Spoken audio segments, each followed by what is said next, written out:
Hi guys and welcome to yet another episode of Z Talks FPL.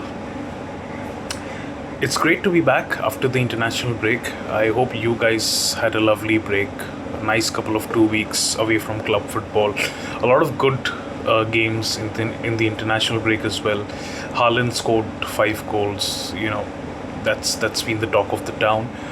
If you don't follow the Premier League, Ronaldo scored a couple of goals in the Portugal games as well. So yeah, nice refresher, but nothing like FPL, nothing like Premier League.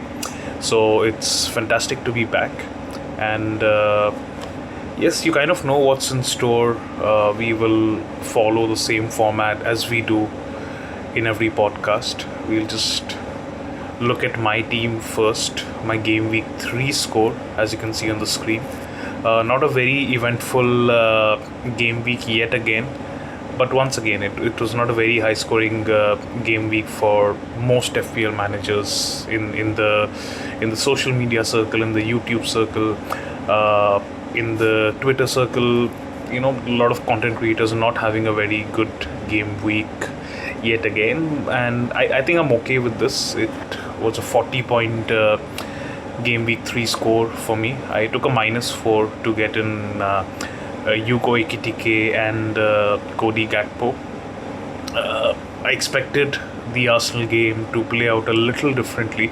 I think with all the noise around Arsenal and really going for the Premier League title this time, I thought it could have been an open game, but what we saw from Arsenal was, I believe, very, very passive. They were not bothered. I don't think at any point, even after Liverpool scored and went up 1-0, right? I don't think at any point Arsenal looked or they were even interested in going for the equalizer. I think they were content with the 1-0. I don't know what's Mikel Arteta's mindset about this, but I personally believe this kind of approach will definitely not win you the Premier League.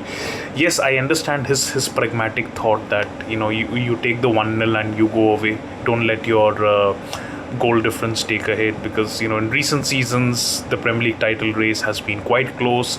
A lot of times coming down to just 1 point, or that's the thought that I think is dictating the way Mikel Arteta is approaching the games. So yeah, that was a bit of a downer, I would say. Not very exciting. I captain Salah with that mindset, and he does have a tendency to really turn up in the big games, right? If you look at his record against Arsenal, against Man City, against Manchester United, I think he tends to do well. This time it was an exception. I feel it was again one of those games where he was really isolated on the right hand side, and which also meant that Liverpool, according to me, the story still continues. Apart from Ekitike, I don't think they're really functioning that well as an attacking unit, and to me a lot of that is down to what I have been saying since pre-season. If you follow my content, if you follow my videos, if you follow me on Twitter, X, whatever, that Salah is isolated, and Arne Slot is trying to take the focus away from him and trying to build his team around Florian Wirtz. And I don't know how good a plan that is, honestly. There's still a lot of noise in the community, right? Some people who believe in Wirtz, and they believe he'll come good and he'll perform better when there is space to exploit. But that's not really the problem. See, if you watch the games, it's very obvious that Florian Wirtz, he's always taking that extra touch, and you cannot do that in Premier League. If you want to play for a top team, for a top club, you don't have that kind of time. It can work in Germany, it will work in the Bundesliga, but it will not work in the Premier League. So I think that's the problem, and he doesn't look confident enough, and also physically, right? It's very easy to just shove the ball off him, and this is the kind of place that the Premier League is. So I don't know how long that will continue. But yeah, very comfortable to have Salah in the team. And like I've always said, right, my entire thought process of playing the wildcard in game week 2, after game week 1, I just realized that it's important to have that captaincy cushion, especially this season where Haaland looks like he's the go-to guy. According to me, he's definitely winning the Golden Boot, no doubt about that. But Salah is a midfielder. He'll always get an extra point whatever goal he scores. If he scores 2 goals, he ends up on maybe 16 points, and that's still 3 points more than Haaland if he scores 2 goals, for example. So I would always like to have that cushion where I own both and I captain one. So even if one is sort of going, really, bizarre, for example, with a very high score, I'm still not in a very bad position. And I think this score that you see on the screen right here, my game week 3 team, is an example of that. So yes, I captained Mo Salah, but it was not too bad because I still had Haaland in my team, right? He got me a 9-pointer, 6 points from Salah. That's a total of 15 points. If it was the other way around, then it would have been 21 points. So I'm 6 points less, but it could have been worse if I did not have Haaland, for example. So yeah, that's some food for thought. That has always been my thinking. A lot of wildcards flying around in the FPL community this week as well, and I believe people are making the same mistake, right? They are still stuck on the you could say the popular content creators plan, if you would like to call it, which for some reason, I don't know, they had it set from even before the season kicked off, that it's a must-have thing sort of to have only Salah in your team until game week 5, and then game week 6 onwards you take Salah out for Haaland. I don't know why you would do that, especially in a season where suddenly now DEFCON is a factor, right? You have defenders and midfielders getting that 2 extra point for defensive we'll talk about DEFCON a little bit more later. I think FPL has blessed us, right? You have some defenders, you have some cheaper midfielders who are still offering value. You just have to own you need to have both in your team, right? I don't think it's a big ask from that perspective. But anyway, I've spoken about this a lot in the past as well. See, to me, if you're playing your wildcard and you're not getting both Haaland and Salah in, then why are you even playing the wildcard, right? To me, it purely comes down to that. So yeah, it's a powerful chip. Make the most of it. Get the structure right. Yes, you can always make moves here and there, and again, make moves that you feel are right. Don't think about what people will think. And I mean, it's just your team, right? There are more than one ways to play the game, and like I always say, play like you're playing to win it, right? Because if you end up with a top 10k score, top 20k score, I am from the opinion that it doesn't really matter. Yes, you would, it's not, I mean, this is not really a professional working environment, right? That you want to have these things on your resume. No one cares, honestly. If you're playing it, have fun, play to win it, and that one day you get lucky, you end up winning it all. That's the mindset that I've always had. I've been playing this game for more than 10 years, since I was a kid. So that's how I always approach it. I start the season with a lot of enthusiasm that yes, I am going to win it, and I think you should all have the same approach, right? And obviously not everyone wins it, but that's the way to have fun in this game. That's the way forward. So yeah, those are my thoughts on my game week 3 score, my team in general, right? We look at some talking points from a game week 4 perspective, because obviously this is a game week 4 pod, right? So we look at the game week 4 fixtures as well. Before that, just looking at the game week 3 scores, I mean, not much to talk about here, right? I think in the Chelsea game, Joao Pedro was once again very lucky to end up on the score sheet. It was interesting that Enzo actually ended up taking the penalty. So not that it matters much in the long run, because Palmer should be back soon, and Palmer, when he plays, he's a 90-minute man anyway.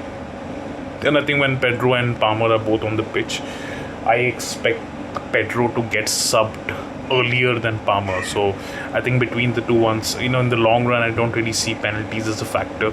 There is speculation that Joao Pedro, he just let Enzo take the penalty, but we don't really know how much truth there is in that claim. Chelsea ended up keeping a clean sheet again. I got a 5-pointer, I think, from 6-pointer from Cucurella. I feel they were quite lucky to keep the clean sheet as well. I feel in the Fulham game and the game before that as well, in game week 2, when I think Chelsea played West Ham and they conceded a goal, I think Cucurella got an assist in that. So I think I've been quite lucky in terms of just getting those 5-6 pointers from Cucurella. Chelsea defense looks a bit dodgy to me, honestly, even though uh, that King goal was ruled out, right? It was not given. I think they shouldn't have kept a clean sheet. So, yeah, I think I'll take those lucky 6 points from that perspective. United scored 3. If you own Matthias Cunha, I know some people captain him as well. Very unlucky, right? Can't really predict these things, unfortunately. But I think on paper it was a good call. I think Cunha has looked decent, but my preference is always, I've been talking about it, and again, if you follow my videos, my content, you would know that I'm very keen on this guy, Brian Mbeumo, right? Just have a sip of water.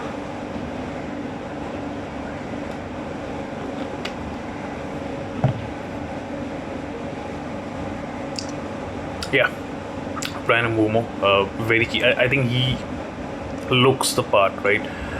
Looks like the best Manchester United midfielder on paper, and even if you watch the games, right, very much involved.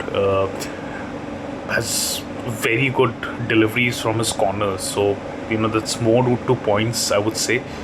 And I don't see a world where Bruno's not on the pitch, but I believe that if there is a situation where Bruno is being subbed off or whatever, he's been rested, then my feeling is that Mbeumo is probably second in line to take the penalties. So yeah, I think that's another net positive for him, but again, not very likely. I don't see how often that happens. But yeah, if you're looking for a Manchester United midfielder who really offers plenty of open play goal threat, I think Brian Mbeumo is definitely the man to go. Again, not much to talk about. If you want to just listen to some of the points about why I think he's that good, you can just watch my older videos. I've done a lot of talking about him in the previous episodes on this channel itself.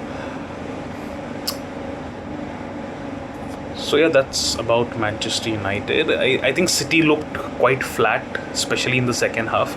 But again, we don't really care about teams in FPL, right?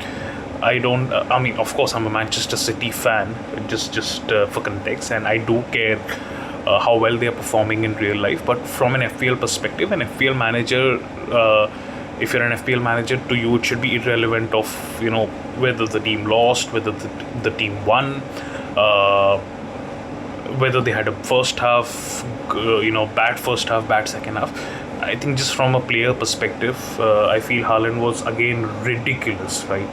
The amount of chances that he got, the kind of positions that he was getting into. I feel he could have had, it was the kind of game where he could have had like 4 or 5 goals, honestly.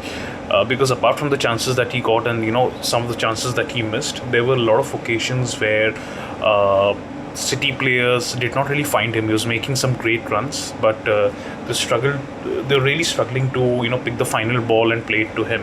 So I feel once that is figured out, this is an area which Pep really needs to address, because if you watched Haaland in the international break, right, excellent movement. I believe no forward in this moment, since Haaland has come to Man City, I don't think any forward is at his level. Absolutely on another level. I think he's right up there in terms of the best footballer in the world. And yeah, don't come to me with that rubbish that he just scores goals. What is the most important thing in football? How are the games decided? The games are decided by goals, not by tackles, not by fancy triples, and he does that job the best. And it's not that it's a piece of wood that is standing inside the penalty box to score the goals, right? If that was the case, anyone would have been a good goal scorer, right? And anyone would have done that job. Joshua Zirkzee would have been the best forward in the world, and Rasmus Højlund would have been the best footballer in the world if it was that easy. But of course, it is not that easy. Haaland scores those many goals because he's technically gifted. He has the game intelligence, which is the most important factor that separates an average footballer to a world-class footballer, the best footballer at the very highest level. And Haaland has that. He has that plenty. Insane movement, and because of his movement, right, a lot of times he'll end up helping the players around him, right? Because the defenders are so much focused on him. He creates that kind of space, and that will help his teammates to score the goals. But regardless of that, the major chances will fall to him, and I believe from an FPL perspective, that is the most important thing for us, for FPL managers to look at. Looking on another level, I spoke about this in the preseason pod, I spoke about this in the game week 1 pod when I captained him and he got like 26 points. He is on another level. He looks sharper than ever. City, I believe, will start playing more direct football, which means there should be some points for Reinders as well, Tijani Reinders. So if you still have him in your team, just hold on to him for a couple of weeks. I think the United game should be a little more open, so we could see some returns for Reinders as well, and as well as for Haaland at the same time. And I believe once Ryan Cherky is back, Haaland will go to another level. So that's my feeling about him. I think he's bang on, nailed on for 30 Premier League goals, not all comps. I am confident in saying that if he stays fit, if Haaland is playing all 38 games, I see him breaking the 30 goal barrier once again this season, and that's ridiculous, right? And that's exactly what you want from a premium asset like Haaland. I think you're spending like 14 million plus on a player. You need a player like Haaland, and obviously the Salah also who offers that, but that's why you should have both. No other player will give you that. At 10.5, Palmer will not give you that. At 10 million, Saka will not give you that. Not really worth spending the money. Get both of them, and then you build your team. So yeah, from this, just to put it out there, right?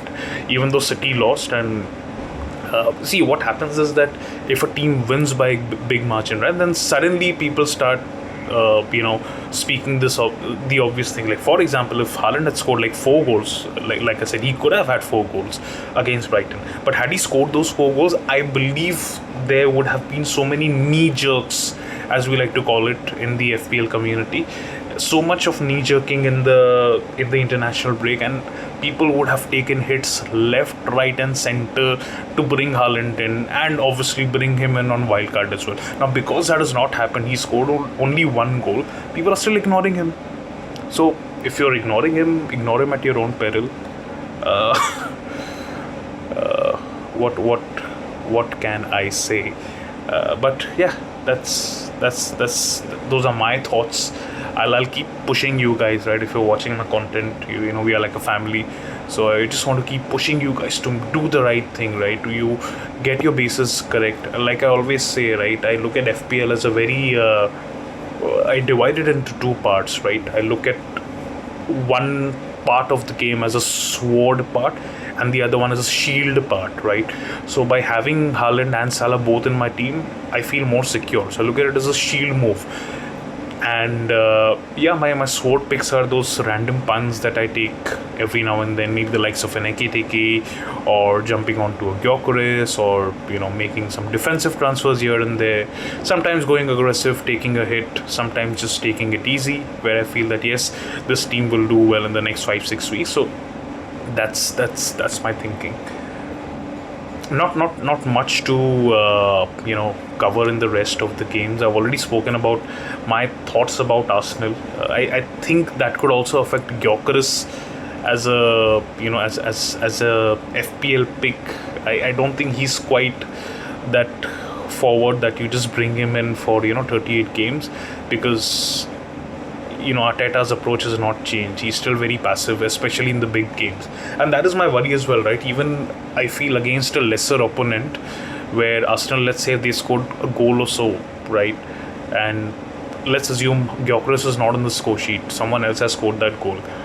I'm just worried that Arteta, if he feels, right, that the opponent is really going for it, they're playing well in some parts, I just have this fear that there is a chance that Arsenal could shut shop, and they'll just, they'll be like, okay, thank you so much, we'll take the 1-0, we'll take the 2-0, maybe 2-1, whatever, and we'll go home. So not very encouraging from an FPL perspective. So a little worried about that, to be honest. But we'll see. Still a lot of time. I think the next Arsenal fixture is against Nottingham Forest. So we've done a game week 3 overview. We'll just jump on to game week 4 fixtures now, right? Here are the fixtures. The very first one is an interesting Arsenal at home, and they're playing Nottingham Forest. You know what? I'll be honest with you. With the departure of the Nottingham Forest manager and the new appointment, so Postecoglou is obviously now in, and I'm seeing a lot of noise on Twitter in the community in general. Just take a sip of water. Sorry.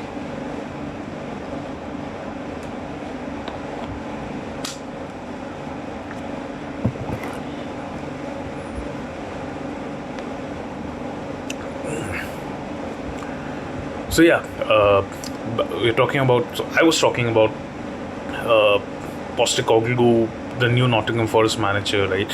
Everyone is thinking that he's going to drop Milenkovic, and suddenly Forest will not keep clean sheets. See, they're not keeping clean sheets anyway, right? If you look at the first two games, for example, and if you look at their defensive data towards the end of last season, the last 8 to 10 games, they're not very encouraging. So that was one of the reasons why I didn't really pick a Nottingham Forest defender or their goalkeeper in my team.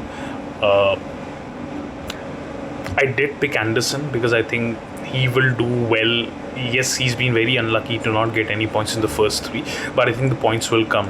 If I'm not wrong, he's taken the most corners in the Premier League this season. Very strong DEFCON numbers. It's just bizarre and so unfortunate that in all the three Premier League games so far, he has finished on 11 DEFCON in each of those games, and that's so unlucky. But I don't see it continuing, right? There will be games where he'll absolutely kill the threshold. There'll be some games he won't do well, right? Maybe in the next 2-3 he doesn't even touch 10 DEFCONs. But then, in the coming games after that, there will. So it's just random events, right? If you look at the data, the probability says that I think by the time the season ends, in like about 38 games, I see him getting DEFCON points in at least half of them. And he's not going to blank in every game. He will definitely get an assist here and there. He'll get a goal here and there. So I think that's really good value for money. If he ends up on 150, 160 points at that price, great value. That's great value.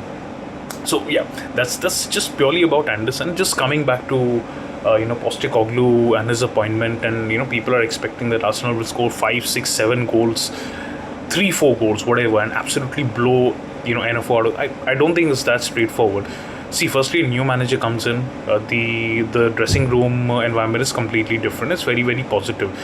All the players are really up for it because there's always this factor that they want to show the manager that yes, I am worthy of my starting 11 place, right? I want to play.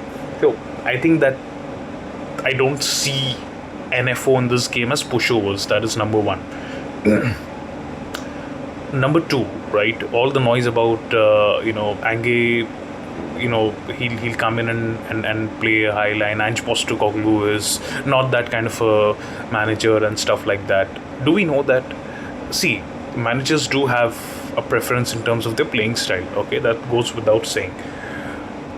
But as things stand, the manager has to work with the kind of personnel he's got in the team, and a good manager adapts to that.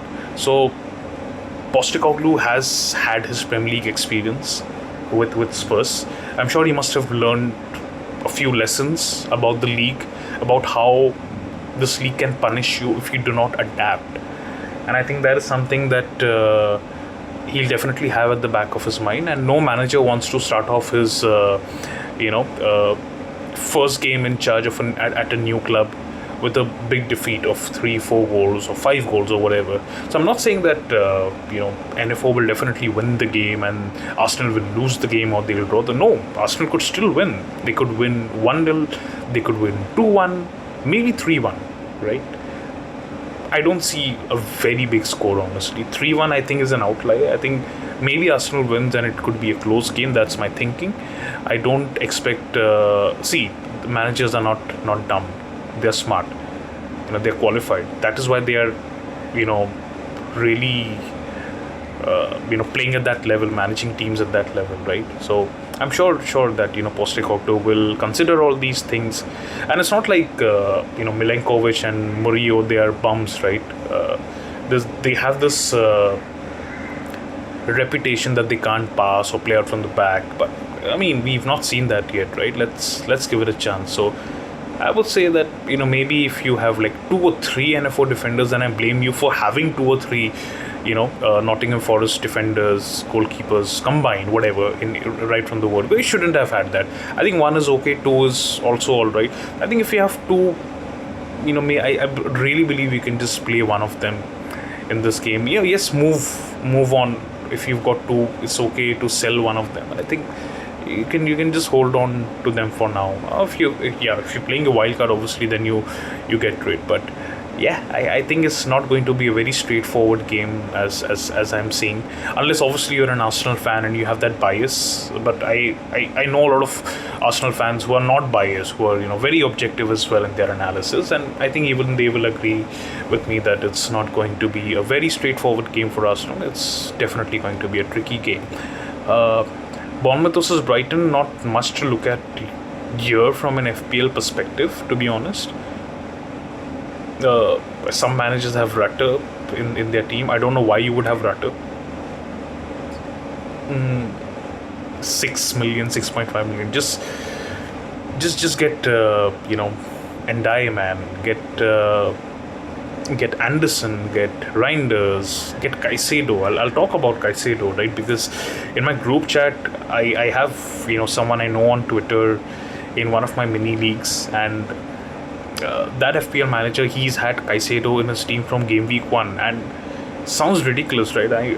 I saw some of us in the group chat, not me obviously, but some of us were sort of making fun of him for having Caicedo, but now he's laughing at all of us, because if you look at Caicedo's data, he's absolutely killing it, especially with his DEFCON, and he's a DEFCON monster. I think most weeks he's ending up on like 4 points, and that's like a mini clean sheet. So we'll talk about Caicedo later. There's obviously Enzo, who's got a double-digit haul as well, but I don't really look at him as a factor, especially with Palmer back. He will not play that high up role. So that's a non-factor for me. Back to the Brighton away fixture versus Bournemouth. Right? Yeah, not much that I see. Crystal Palace versus Sunderland is an interesting one, because a lot of FPL managers brought in Ismail Assar, and he picked up an injury, and suddenly you are looking at his replacement. In terms of his replacement, I mean, like I've already said, for Rutter, okay, it really depends on what kind of cash do you have, what kind of money do you want to spend. If you're looking at a similar range, I think you just go with one of these DEFCON midfielders that I just spoke about. I think Caicedo is a valid shout. I'll talk about him a little more later, but I think he's a good shout. I think Anderson is a good shout. Reinders at that lower price is also a good shout, and Ndiaye from Everton is a good shout. Lucas Paqueta is someone that I really like. Just not sure about his fixtures in the next few game weeks. Another thing about Lucas Paqueta, let's just... So normally what I do is I just go to these football apps to sort of look at the data. But I just realized we don't really have to do that. The FPL site is really nice as well. It really helps to just look at whatever data we need, sort it out and stuff like that. So yeah, we were looking at Paqueta, right? So before I really go deep, sort of do a deep dive into Paqueta. So firstly, about the fixtures, as we can see on the screen, right? He's got Tottenham next. I think it's not going to be a straightforward game. Maybe he gets a penalty, maybe he gets an assist, whatever. One thing that I want to see regardless of the fixtures as well, right? Even with these fixtures, I'm okay with bringing him in. My only worry is that I see a lot of discourse, a lot of chat about him being a DEFCON monster.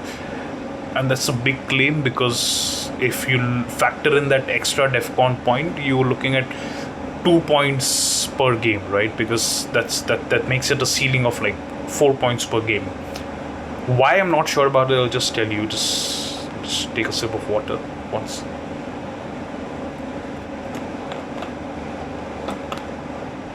And solo podcast recordings are a little challenging because when I used to do it with Anshuman back on FPL variants, right? We were like 2 or at times 3 or 4 of us.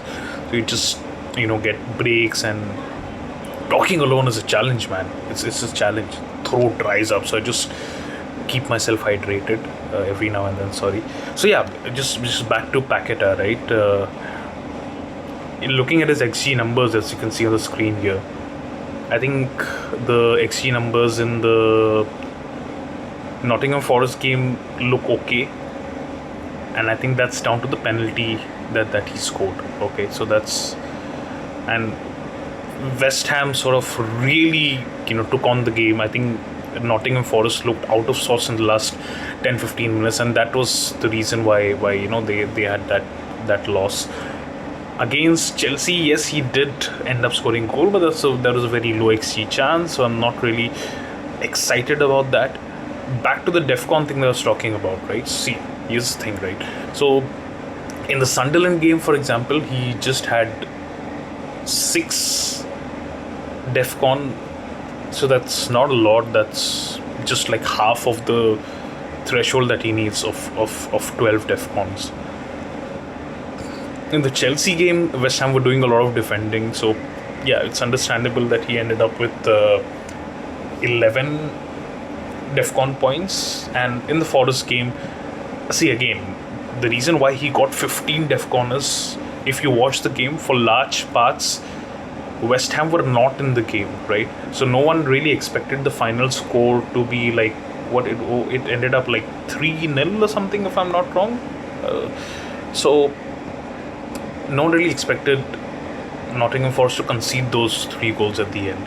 So because they were doing so much of defending, for large parts of the game, that was the reason why Paqueta ended up with 15 DEFCON in the Nottingham Forest games, and that's the only game in which he has crossed that threshold of 12 DEFCON for midfielders.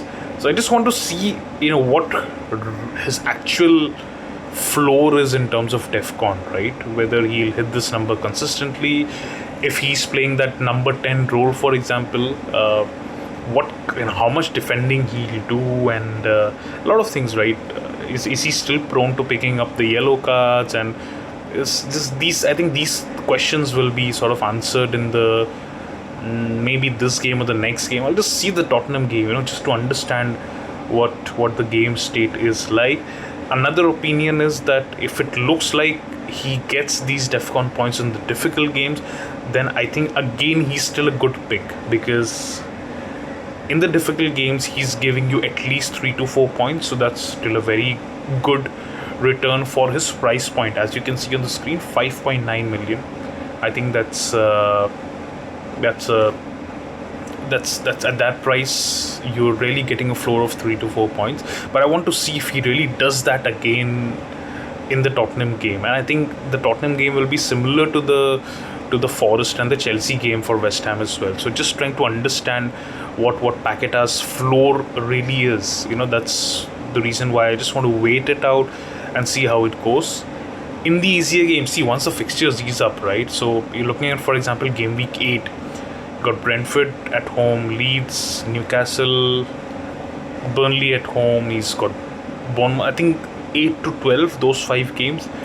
I think you just bring Paqueta in, even if he's not getting the DEFCON, you still leave him in there for like those 5 games, because he's on pens, and in the easier games he'll be more likely to get an attacking return. So yeah, that's the thinking. But I really like him. I think he could be a game breaker at this price, honestly. It's kind of weird that he started off the season at 6 million, if I'm not wrong. Had a price drop after the Sunderland game. Since then, he's been going nuts, right? 9 points and 10 points. Actually, I think on 21 from 3 games, and one of the top scorers in FPL so far. So let's see how it can. I'm keen on this guy, I'll be very honest with you. I'm just not sure if the Tottenham game is the right game to bring him in. That's that is what's stopping me, honestly. I'm not afraid of taking a hit or two or three. Honestly, if you've known me over the years, I am very much aggressive in my play style. I will not care about what people will think, and people can go, oh, this guy's a content creator and he's taking a hit or two. No, I'm okay with that. If I feel that this player will come into my team and justify that hit in the next 2, 3, 4, 5, 6, 7 games, or if I want him for the longer term, I am not shy of a hit. I'm still in two minds whether he's worth bringing in for the Tottenham game or the Crystal Palace game. Hence, a part of me wants to sort of assess it in the next 4 to 5 weeks. But the other, part of me, like I told you, right, the Tottenham game, he probably gets DEFCON points and they get penalty yet again. That's another 10 points. So yeah, it's just I think I'll decide maybe today or tomorrow whether I really want to go to that route. The reason being because I have some other transfers planned as well, so I'll take you through those transfer plans towards the end of the video. So yeah, that's my thinking. And again, right, I am not using any other platform or app because I really like the FPL data on the official website itself. Really easy, very easy to sort it out as well, right? This is what I've been doing, right, when I want to sort of assess the players. You can just go to the transfer section, go to the player selection page, select whether you want to check the data for all players, for your goalkeepers, defenders, midfielders, forwards. We're looking at midfielders right now, so you can also sort them out by DEFCON points, by the way, right? You just scroll down and you see, I think there is, right at the bottom, defensive contributions. So you'll get an idea of what kind of. So see, look at this guy, man. 5.5 million Caicedo. You can laugh at me or whatever, but this guy has gotten 5 points in the first game thanks to his DEFCON. He got like 8 in the West Ham game. He didn't get any DEFCON in that game because I think Chelsea had so much of the ball, but he ended up scoring a goal. So he walks away with like 8 points in that game, and then he gets 23 defensive contribution points in the Fulham game. So I think he picked up a yellow card as well. So he picks up a yellow card, but because his performance was so good and he was just absolutely killing it, in the DEFCON parameter, he still ends up with a mini clean sheet. He gets you 4 points. That is outrageous. That's absolutely outrageous. And it's a shame that not enough content creators are talking about this guy. He's been in my thoughts. I don't understand why would you not have him in your team. I think he's the kind of player you just bring into your team and you forget about him. So what I am going to do, maybe this week is that I'll probably in the coming weeks, right? I've got Reinders in my team. I've got Anderson in my team. I'll just give these guys maybe a couple more weeks, and if it turns out that they're not really delivering, and regardless of that, right, especially with Reinders, I am more than comfortable bringing in Caicedo, and he's the kind of man you can just leave him in your team for the rest of the season, right? 30-35 games. I think he's the kind of guy who will start a good. See, last season he started all 38 games, by the way. Ended up on just 98 points because last season we were not really seeing 2 points being awarded for defensive contribution. This time it's changed. The rules are changed, so we have to adapt. This guy could really be a bargain for 5.5. So I really love him, and I think he's worth bringing in. Another guy that I am very keen on. So sorry. Let's drag this thing up. Yeah. This man right here, Bruno. Would you believe it? This Bruno Fernandes, he's a creative machine, right? Creates chances at will. He's the heartbeat of that United team. And and along with that, he's also a DEFCON monster. So if you're a United fan, you're so lucky because you've got two players into one. I think with someone like Bruno Fernandes or Bruno Fernandes, as they call him on FIFA, as per the Portuguese pronunciation, absolutely on another level. And again, he's killing it when it comes to DEFCON. Got the 2 DEFCON points versus Burnley, scored a penalty as well, so instantly bumps up. Fulham, again, he managed to get his DEFCON points. Unfortunately, missed the penalty, so that was quite unlucky. Arsenal game, I feel he was quite good. I think United in general were quite good against Arsenal, very unlucky. But in that game, he just ended up with 11 DEFCON, so bit unlucky there. But I think the more I think about it, right, so when I pick my game week 1 team and I pick my wildcard team, right, initially Bruno was one of the players who was a constant in all my drafts.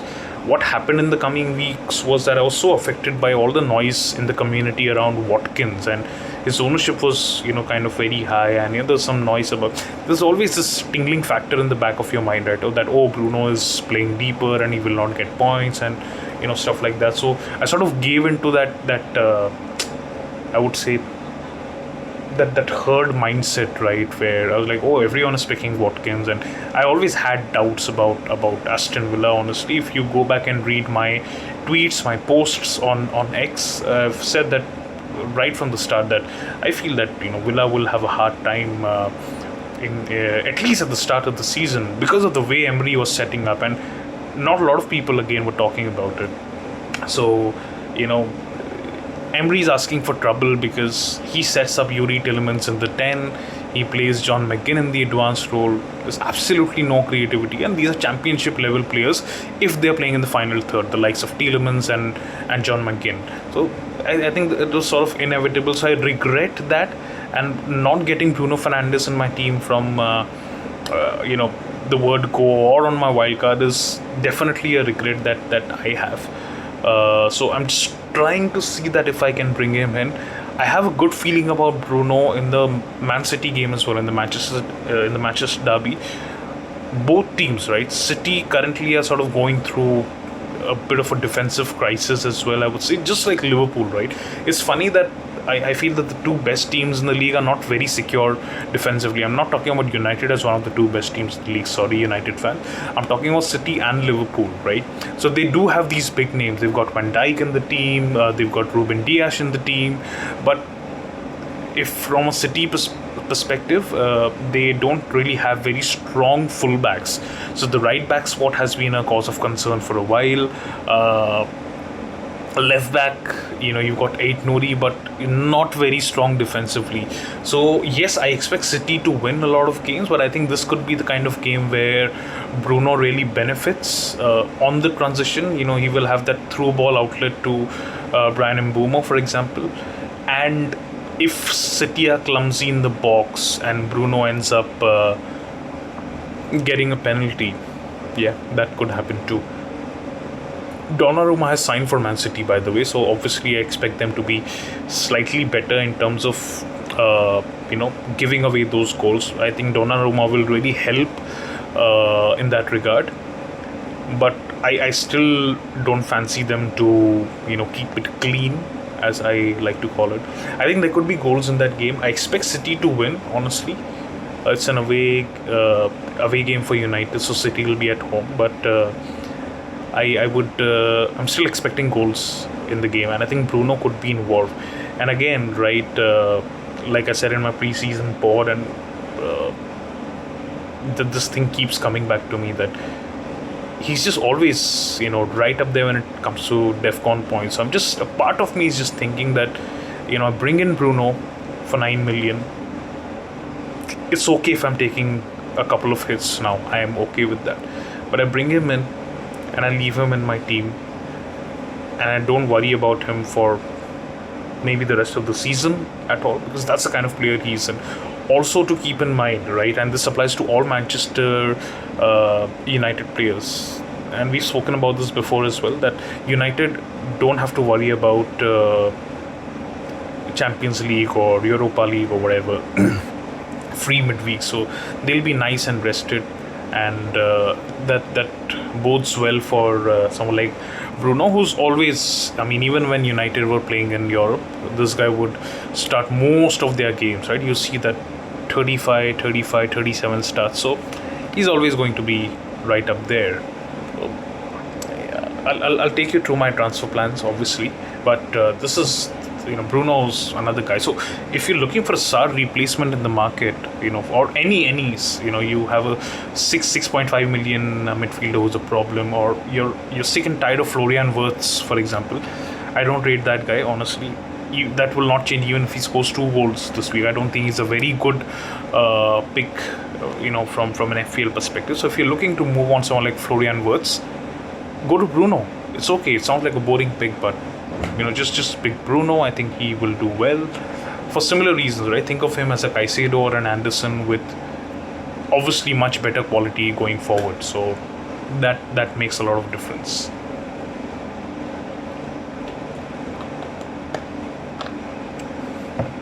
We've spoken about Paqueta. We've spoken about Anderson. We've spoken about Caicedo. We've spoken about Bruno. I think, yes, these are the kind of midfielders that you should target and you really need to have in your team. Obviously, we will not state the obvious with someone like a Salah, for example. I think if you have Salah, Burnley away, you have to captain him. Come on, it's Burnley, right? You do not have Salah in your team for that price that we see him, and not captain him. I mean, you have to, right? It goes without saying. Just pick Salah here. 1 second.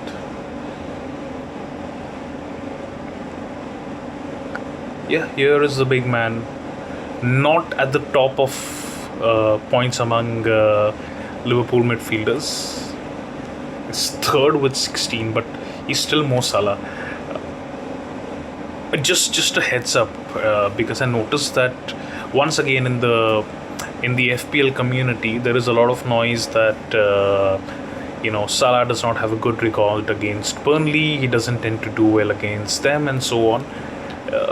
I think most of this discussion is futile because FPL managers discussing this are missing one very important point.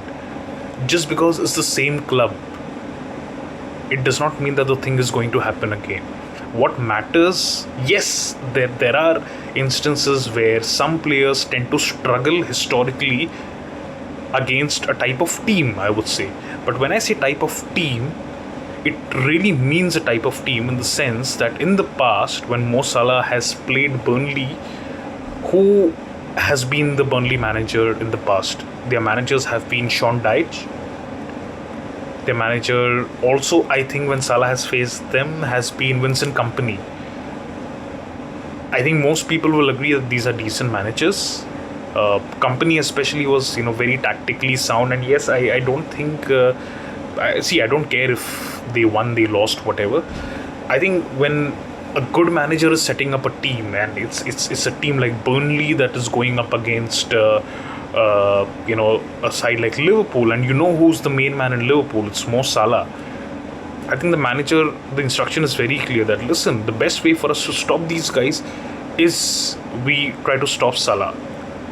Yes, what happens you're trying to stop Salah, but someone else benefits from that and scores. But again, the defensive principles will be very different for a manager like Kompany, or especially from a defensive perspective, a manager like Sean Dyche, right? Different kind of a manager. He knew how to shut shop and frustrate an attacker like Salah, a team like Liverpool. What is the situation? What is the reality right now? Is Sean Dyche managing Burnley? No, he's not.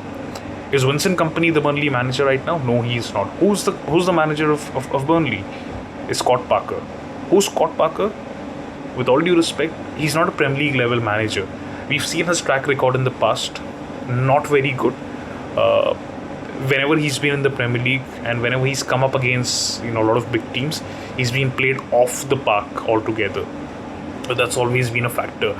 So, do you think Mo Salah is scared of Scott Parker? No, he's not. Do you think Liverpool are scared of a team managed by Scott Parker? No, they're not. Is Mo Salah a good player? Yes. Is Mo Salah a great player? Yes. Does Mo Salah have a strong history in terms of his FPL record? Yes. Is Mo Salah on penalties? Yes. Is Mo Salah playing a bit of a withdrawn role this year? The answer is again yes, and that's a negative. But like I've spoken about this in the previous game as well, I'm sure someone in the Liverpool analytics department must have already pointed this out to Arne Slot that listen, whatever you're trying so far is resulting in a net negative despite the results going in your favor. So in the 3 games that Liverpool have played, they've won those 3 games, but they've not generated a lot of chances, a lot of high quality chances going forward. And as of now, in the 3 games, I feel in the first 2 games, right, they really got away because of Salah, especially the Newcastle game, right? Because right at the end, the through ball that he played, which Szoboszlai, I think he did a dummy and it went to Rio, who ended up scoring it. Only Salah can pick up that pass. Very few. I think Bruno also has the capability of doing it. De Bruyne used to do it on a regular basis, but he's not a part of the Premier League anymore. But I think it's only very few players, these high caliber players, and Salah is one of them.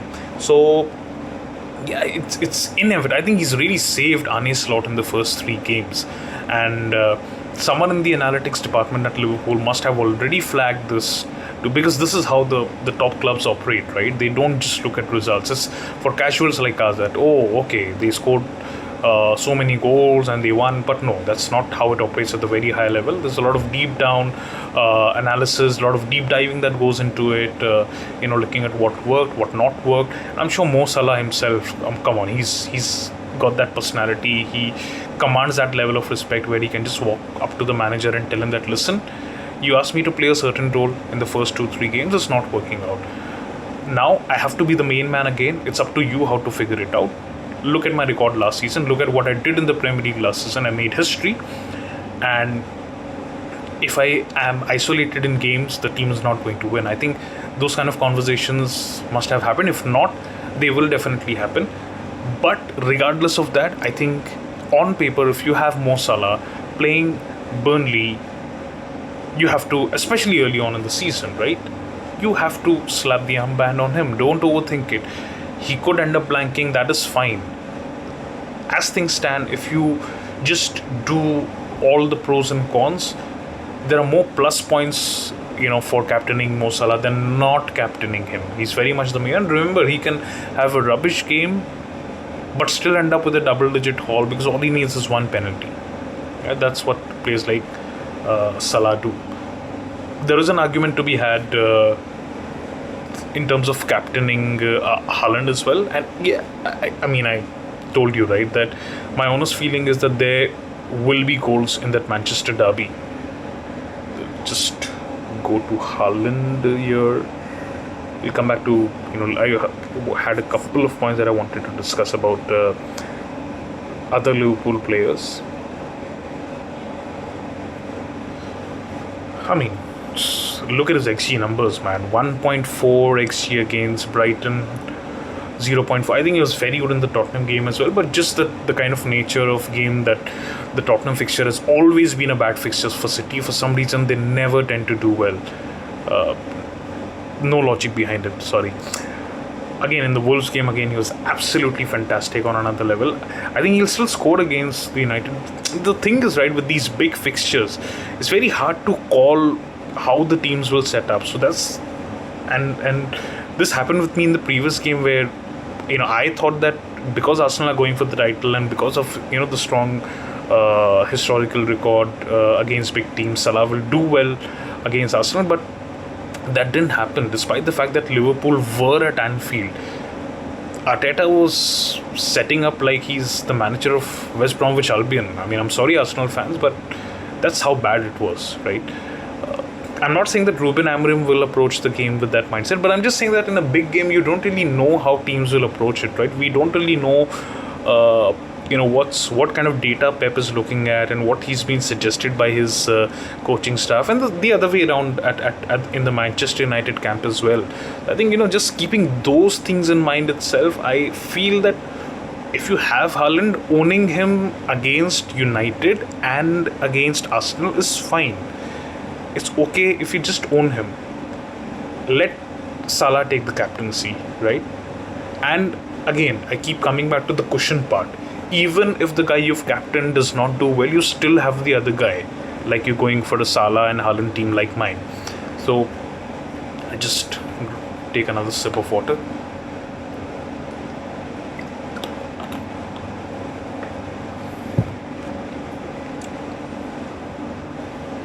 Sorry. So yeah, that's the thinking. Otherwise, I would have, probably if Salah had a difficult fixture as well, then Haaland would have been my captain for sure. But listen, you've got Burnley, you've got two premiums. One of them is playing Burnley. I think you should just captain him, right?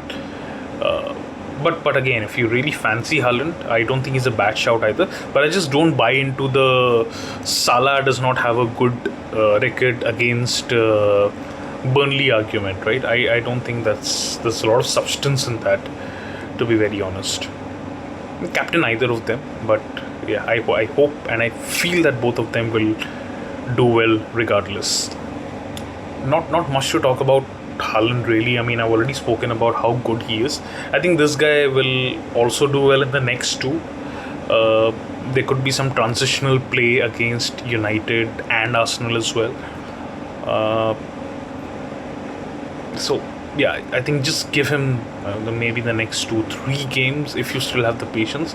If you don't have the patience, then again I think it's absolutely okay if you sell him for the midfielders that we've already discussed. I think Paqueta is an option, Caicedo is an option, right? Those are the two names that I really like in this price bracket.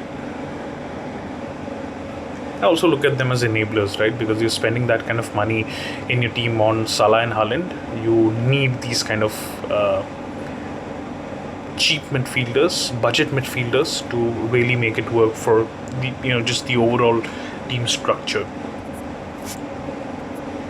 Just a word on Palace, right? I'm just worried because yes, on paper the fixture is really good. They've got Sunderland at home, they've got West Ham away. My only worry is that they've lost Eze. Okay, so that's one of their key players gone. Sarr is also out. Where will the creativity come from? And that's my only worry. I just fear that they may end up struggling. Despite the fixtures being good, not much will happen in terms of chance creation, for example. So that's my only worry.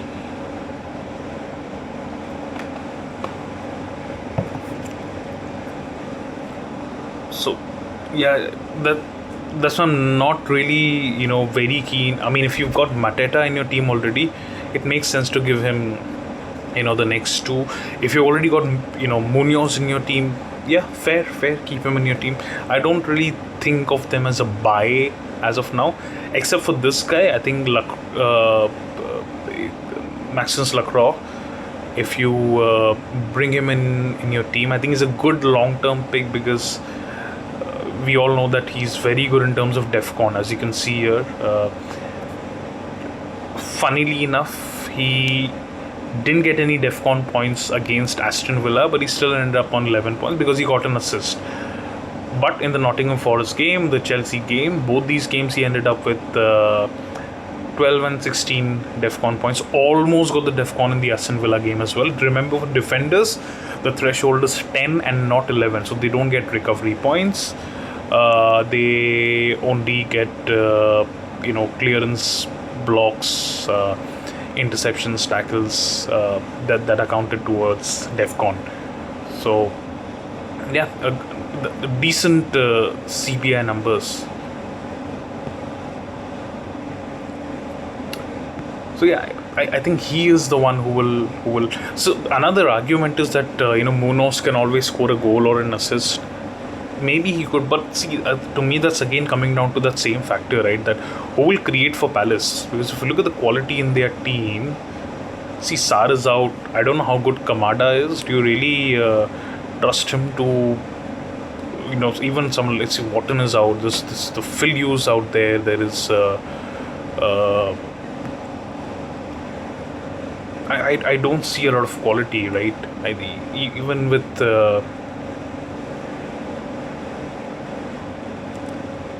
Jeremy, right? I'm just looking at the names, and tell me if I'm wrong, right? You can tell me in the comments if I'm wrong, that which of these players really stand out to you. I'm not sure. So yeah, that's my issue, I would say, with Palace. But listen, if you've got a Mateta or a Munoz, definitely keep them. Don't captain them, of course, but and I hope they do well for you, honestly. But don't be surprised if there is a bit of disappointment in that sense. But yeah, I think Lacroix is a good long-term pick, just because of the DEFCON potential that he's got. I think he's likely to do very well in that department. So yeah, I think we've done a lot of discussion around the midfielders, around Haaland, around Salah once again. Also on the captaincy, right? I feel it's very straightforward. You have to, you got Salah. I think Haaland is not a bad shout as well, but I think Salah against Burnley, you really have to roll the dice on that one. Coming back to my team, right? So what I did was I made an early transfer.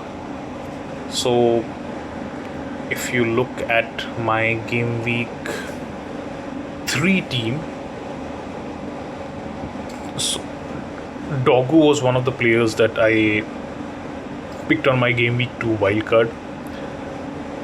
United had a really nice game, and Dogu in general looked very attacking in the games that he played so far. Unfortunately, though, as it happened, the cup game that Manchester United played against Grimsby, right, in the Carabao Cup, and they lost that game. And Ruben Amorim sort of came out in the press conference and said that today the players sort of showed me what they want, or something on those lines. And it was interesting. He didn't specify anyone, but I feel that one of the players he's disappointed in, or maybe he feels was not up to the mark for whatever reason.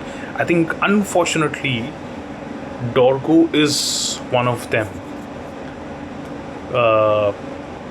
because he was taken off at halftime against Grimsby. So I was just talking to a friend of mine who's a United fan. I was just telling him, so because he was playing his wild card and he had Dorgu in his team. He's playing his free hit, and he had Dorgu in his free hit team. And I told him that, listen, even though I've got Patrick Dorgu in my team, I have a feeling that he might be on the chopping block, and that is exactly what happened.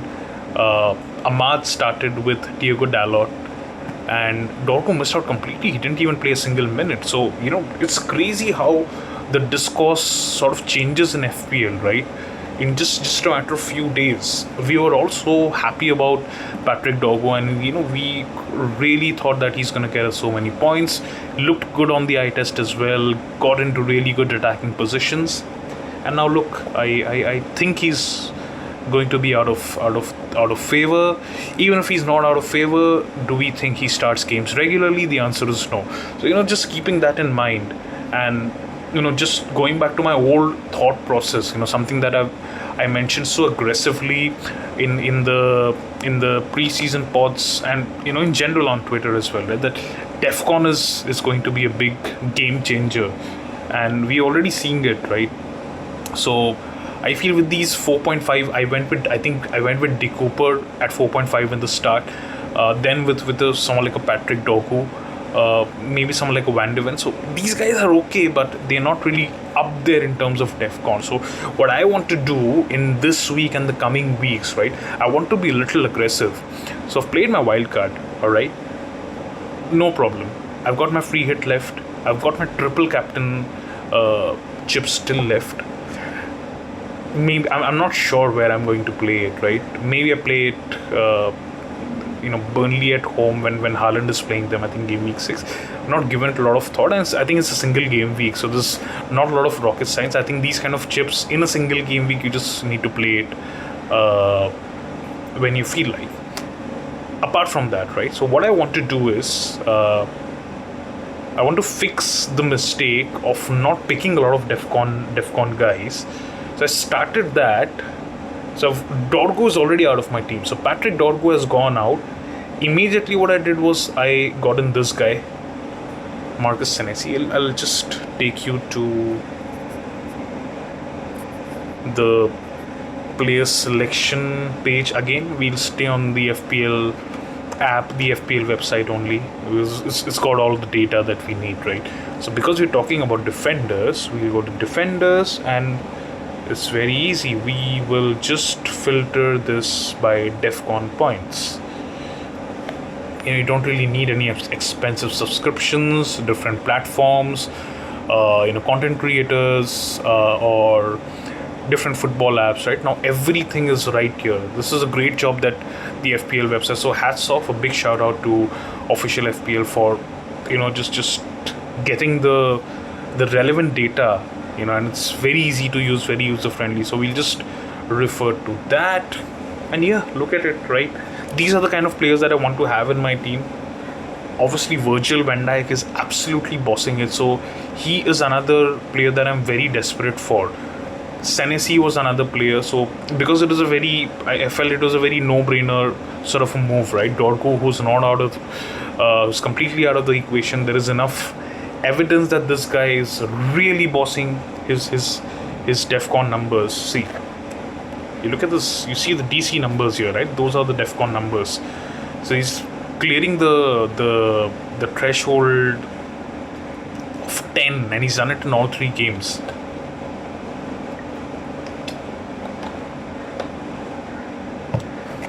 And I think that's just the kind of a player he is. So if you look at the 3 fixtures that Bournemouth have played, they've played Liverpool, who are obviously the better side on paper, who like to keep the ball as well. But on the other hand, he's also played Wolves and he's played Tottenham. Very different kind of games, and he has picked up defensive contribution points for all of these fixtures, which means he's the kind of profile in that Bournemouth team who will always be there to sweep things, right? So you're looking at clearances, blocks, interceptions, making tackles. I think he's going to be right up there. So and if Bournemouth end up keeping a clean sheet, or if he gets lead, this is a classic example. Now back in the day, even if you go to last season, for example, if you wanted a defender to get 14 or 15 points, it was important for him to score a goal at least and keep a clean sheet. Now things are different. You look at Senesi here. He got 14 points against Bournemouth. He did not even score a goal. All he had to do was get an assist. Now because he's getting the DEFCON points, suddenly he's getting the clean sheet. He's getting the 6 points for that. He's getting 2 more points for DEFCON. Now that's suddenly 8. If he's keeping a clean sheet, his floor is, if he keeps gets a yellow card, then that's 7 points. But then you're not really talking about those outliers here, right? He's keeping a clean sheet. He's getting the DEFCON. He's getting an 8-pointer right there. He gets an assist, that becomes 11. More often than not, if a team is winning 1-0 or 2-0 and a defender has picked up an assist and he's getting so many DEFCON points, he's very likely to get 3 clean sheets, and that is exactly what happened. This guy ended up on 14 points. Ridiculous for just getting 1 assist. It's a game breaker. And we're not just talking about Senesi here, right? We're talking about all the defenders who really have that kind of DEFCON potential. So I think Senesi is a great example of that. Even if you look at his game week 1 score here, how many times have you seen a defender in FPL concede 4 goals and still not end up with 0 points? He ended up on 2 points. Why did he end up on 2 points? Because he got his 2 DEFCON points. So team concedes 4 goals. Ideally, a defender in FPL should end up on 0. But if you have someone who's really good with DEFCON, the floor is instantly up, right? Suddenly, even for conceding 4 goals, he's getting 2 points. So that's a net positive, and that has been constantly going on in my mind. That in the next this week and the week after and the one after that, I want to be a little aggressive, because my worry is that this season the game is so volatile. Okay, the game is so volatile that if you tend to wait, my worry is that you don't want to be left behind so much that gaining ground becomes even more difficult. So I just want to be a little more aggressive. If that means that I take hits here and there, I'm more than okay with that. It does not really matter. But yeah, these are the guys that I'm looking at. I'm looking at the guys, like Virgil van Dijk. Obviously, we know he's a beast when it comes to physicality, right? I think with Van Dijk also is, I always look at Van Dijk, apart from being one of the best defenders in the league. I always look at Van Dijk, who I know every season he's going to get me 3 or 4 goals at least. We can just look at his historical data as well. If you see, I mean, it's not that I'm making things up. You look at his historical data here. So since he has moved to Liverpool, I think that's what, 2000. You look at it from 2018-19. He scores 4 goals. 1920 he scores 5 goals. That's huge.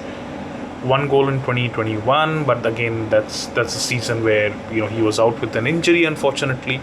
Comes back in 21-22, scores 3. Next season again 3, then scores 2. Last season he scores 3 more.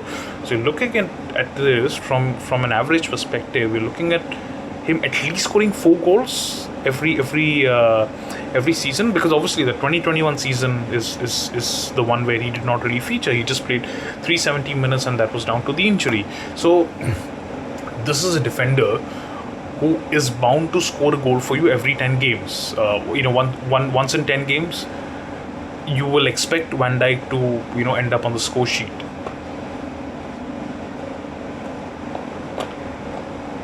Not just that, he will also pop up with an assist every now and then. So what are we really looking at? On an average, every 6 to 7 games, Van Dijk will get you a goal or he will get you an assist. And if Liverpool are keeping a clean sheet and he's getting these DEFCON points, he's a game breaker. 6 million, he's the best player in the game outright.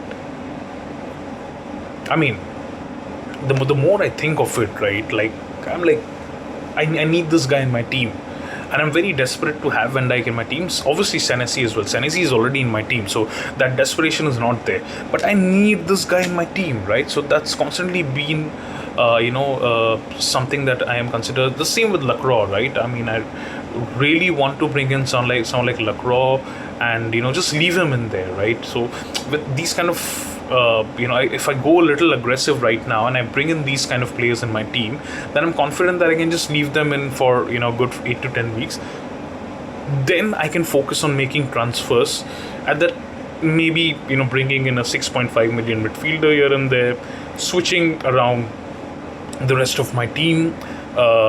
Maybe if Salah continues to be a bit of a dull pick, right? Because let's say Slaughter's been stubborn and he's not changing his ways, and maybe you're forced to take Salah out, and suddenly Isak becomes a factor, which I don't see that happening, at least as of now. I think Alexander Isak will take a couple of weeks, 3 weeks or so, to really get into the starting 11. So it's a bit of a tough one, honestly, from that perspective. And that's a long-term thinking as well, right? Whether or not we want to take Salah out. But in my case, I've got Salah, I've got Haaland.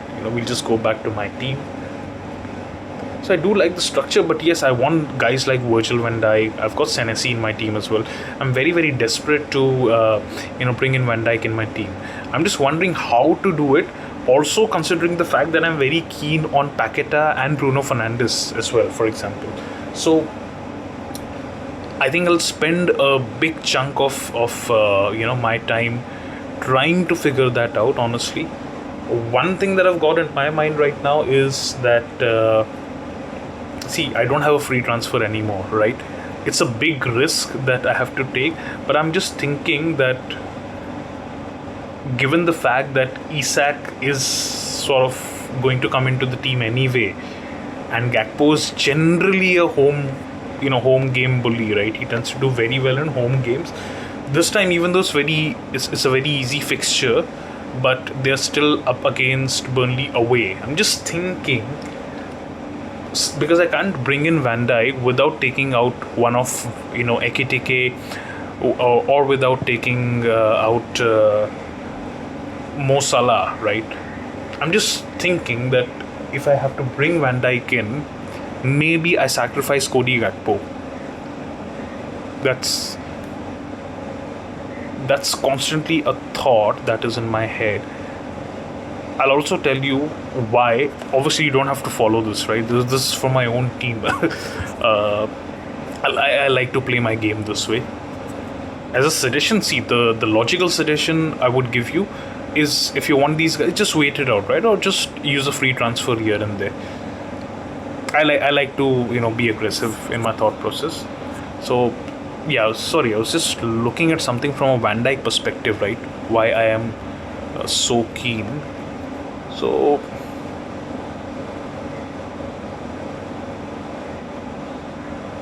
I think I saw somewhere, I am not sure if I can find it, that Burnley tend to give away a lot of chances from set pieces. So it's constantly in the back of my mind that, is Burnley the game where Van Dijk keeps a clean sheet, scores a goal, walks away with, gets his, obviously, DEFCON points as well, and walks away with, 17 points. That's constantly, that's a thought that's crossing my mind. And just wondering. So that's my thought process when it comes to getting in Van Dijk. But obviously the cost is that I'm taking the risk of taking out Cody Gakpo when he plays Burnley. That's the risk. But at the same time, how I can justify that is, I think I had Cody Gakpo in my team when he was 7.5. He's now gone up to 7.7 million, which means his selling price for me will be 7.6, and I've got like 1.4 million in my bank right now, and I add that up and I can bring in Bruno for exactly 9 million. And then what I can do is I take Cucurella out. Am I confident of Chelsea keeping a clean sheet against Brentford? Not really. Am I confident of United, Chelsea keeping a clean sheet in the Manchester United game? Not really, but again, it's a big game. If managers of both teams take the pragmatic approach, then it could be a 0-0 sort of a game. But I'm not that confident. I honestly, despite having Cucurella in the team, I felt that they were quite lucky keeping a clean sheet in the Fulham game. Even in fact, I think the Palace game they had a goal disallowed as well there. So they've been quite lucky. And Chelsea fans in general are not big fans of Sanchez in goal. They always tell me that he's a calamity waiting to happen. I'm just thinking that if I get rid of Cucurella for Van Dijk, I'm just thinking out loud, it will cost me a -8. But like I said, I'm more than happy to make some aggressive moves in the next couple of weeks, in the next 2-3 weeks, and get in the kind of players which I feel will definitely do well for me in the long run. And I look at Van Dijk, I think I can totally justify the -8, and that's my thinking. So yeah, that's where I am at right now. Should I just add in Van Dijk and confirm the transfers right away? I think I'll do it, honestly. I think I'll do it. It's a -8, of course. But because of the reasons we've spoken about, Bruno and Virgil, and obviously Senesi as well, he's already in my team. I think Dorgu, Cucurella, and Gakpo out for Bruno, Virgil, and Senesi is I think that's a very good move for -8. I know a lot of models will not agree with me, the analytical models, or a lot of content creators, a lot of the people who are watching this also may not agree. But listen, this is my team. In terms of your decisions, you do, you are. I think the right approach will be, just to play around with your free transfers plan. I'm just thinking that if I go really aggressive, this can pay off this week. Yes, the risk is that I take out Cody Gakpo before he plays Burnley. That's obviously a risk, but this thing has been constantly, coming into my head that Van Dijk, I feel he has a goal in him, maybe against Burnley or Everton, right? And I will not be surprised if, Van Dijk scores from one of the corners, maybe assisted by Salah, and your captain getting an assist, and Van Dijk scoring a goal, walks away with 17 points. Salah scores a penalty, and he has a double-digit haul as well. Wow, that would be great. I wish FPL gods will be kind to me this week. But yeah, that's where I am this week. That is my thinking. Just to summarize, we've spoken about so many midfielders. We've spoken about, bringing in some budget mids for Sar, and we've spoken about Lucas Paqueta. I feel Caicedo is a great, because see this guy, Neto. I'm just thinking maybe I should give him another week, and then maybe move him on to a Paqueta in the coming weeks. Let's see. Because if I make these moves that you see on the screen right now, I have this very, very solid core of Haaland, Salah, Bruno and Virgil. So that's 4 players, and I believe that's a great spine for my team. If I do a Neto to a Paqueta next week, that still leaves me with... So right now, I am at a budget of 0.0 if I make these moves. If I take Neto out next week for Lucas Paqueta, suddenly I still have about 1.1 million or something in the bank, which could then help me, maybe take Ekitike out for Gyökeres 2 or 3 weeks down the line, once obviously they've played Man City. Also help me upgrade maybe a Van de Ven to a Lacroix, for example. So like a lot of options out there. Maybe I'll also move on Reinders to a Caicedo in the coming game weeks. One of the game weeks, of course. I think that can wait. But yeah, I'm just very desperate to get this spine of my team right. It was a lot of regret, in terms of not going for Bruno, not going for Virgil, right from the word go. And yeah, I just cannot shake off that thought of Van Dijk scoring a header against Burnley. So I want to have him in my team and be very excited about it. Yes, if Cody Gakpo goes big and, Van Dijk gets like a -1 or gets 1 or 2 points, well, okay, I live on the edge. That's my style of play. So yeah. To sum it up, that's what my thinking is. Very likely that I confirm these moves that we see on the screen right now. And you can find my final team on my Twitter handle, Sayyid Zish. And captaincy likely going to be, just go back and we look at the bus team. This is what I've got right now before bringing in Bruno and Van Dijk. Honestly, I could still just avoid taking the -8 and go with this. But I just, like I said, right, I can't shake off the feeling of Van Dijk scoring that header. So this is what the bus team looks like right now. I think I'll definitely stick with the Salah captaincy, but Haaland is not a bad captaincy shout as well. If I do end up changing my decision, once again, I'll post it on my Twitter handle @Sayyid Zish. That's where you can find me on Twitter as well as on Instagram. Once again, it was a great time chatting FPL, running my thoughts, on my team, on the players to target, on Liverpool in general, on Caicedo, on all these budget midfielders, on DEFCON being a potential game changer. And that's something that, if you're a regular watcher of my channel, it's something we've discussed a lot in the past as well. So yeah, great chat, lovely chatting with you guys as always. Drop any questions if you may have in the comments below. Subscribe to my channel, drop a like to this video, share it with your friends and family.